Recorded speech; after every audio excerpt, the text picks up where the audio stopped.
During our first ever live streaming of the Palm Sunday Liturgy, we came across a technical glitch during the homily, and so I offer it to you now until we meet again on Holy Thursday.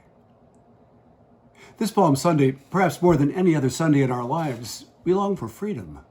The freedom to move about as we always have, without restrictions, without fear. Well, Jesus moves today into the city of Jerusalem, fearless, with the kind of freedom that all of us desire, but that seems so remote to us right now. Or is it really? We're hearing heroic stories every day of medical workers and doctors who are risking their lives and sometimes dying for the benefit of the sick. This Palm Sunday, another heroic freedom is modeled for us in an account from our own time, but held on the other side of the globe. A few short years ago, as ISIS took over many towns and cities in Syria, Christian monks and friars were the targets of violence and persecution.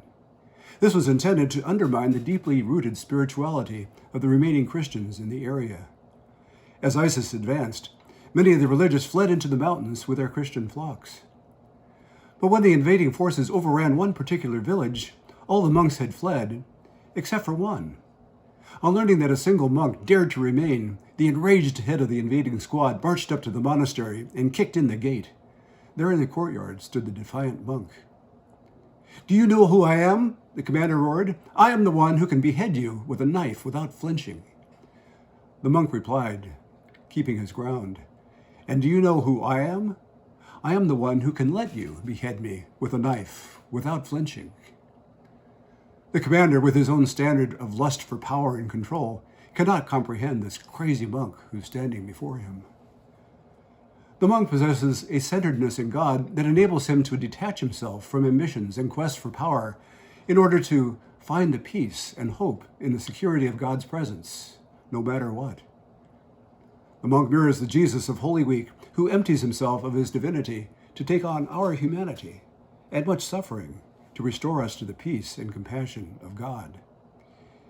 In our remembrance of the passion and death of Jesus, we realize that, especially now, we have to shake off the arrogance and intolerance of those who bring him to the cross.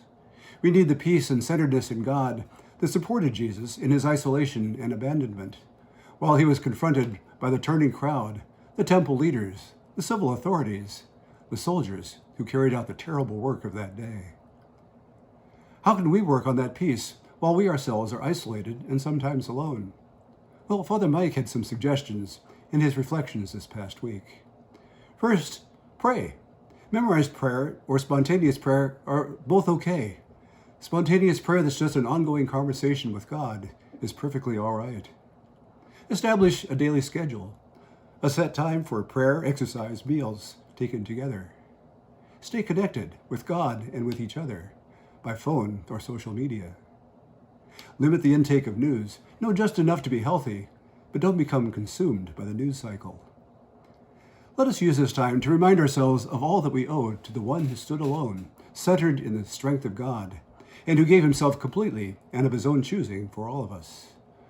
As St. Paul told Timothy at the end of his second letter to him, "At my defense, no one appeared on my behalf, but everyone deserted me. May it not be held against them. But the Lord stood by me and gave me strength. The Lord will rescue me from every evil threat and bring me safe to his heavenly kingdom. To him be glory forever and ever. Amen."